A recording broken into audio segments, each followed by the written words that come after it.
চট্টগ্রামে সম্মিলিত সনাতনী জাগরণ জোটের মুখপাত্র চিন্ময় কৃষ্ণ দাসের জামিন শুনানি আজ আদালতে আছেন আমাদের প্রতিনিধি মনিরুল ইসলাম পারভেজ। বিস্তারিত জানতে আমরা যুক্ত হচ্ছি তার সঙ্গে।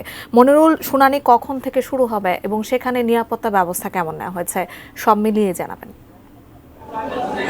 জাকিয়া, মহানগর দায়রা আদালতে শুনানি চলছে, অর্থাৎ মিনিট 5-এর মধ্যে আমি জানাতে পারবো সর্বশেষ কি পরিস্থিতি।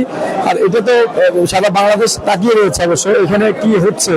পুলিশের যে ব্যবস্থা আমরা দেখেছি সকাল থেকে, আদালত চত্বর পুরো কর্ডন করে রাখা হয়েছে যাতে কোনো রকম অপ্রীতিকর কোনো পরিস্থিতি সৃষ্টি না হয়। সেই জন্য আমরা দেখেছি মেট্রোপলিটন পুলিশের পক্ষ থেকে ওনারা প্রচুর উদ্যোগ নিয়েছেন।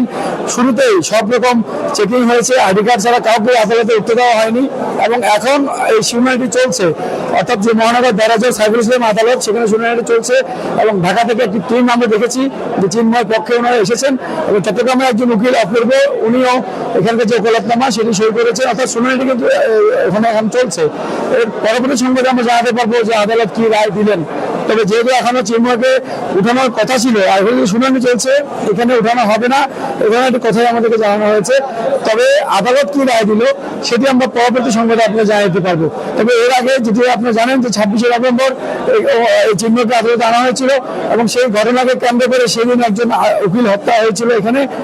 তারপরে সারা দেশ তোলপাড় হয়ে গিয়েছিল এবং ভারত বাংলাদেশ সম্পর্কের অবনতি হয়েছে। সব মিলে সবাই কিন্তু এখন এই রায়টির দিকে তাকিয়ে রয়েছে চট্টগ্রাম আদালতে কি হলো। তবে সেটি আমি পরবর্তী সংবাদেই আমরা আবার জানিয়ে দেবো দর্শকদের।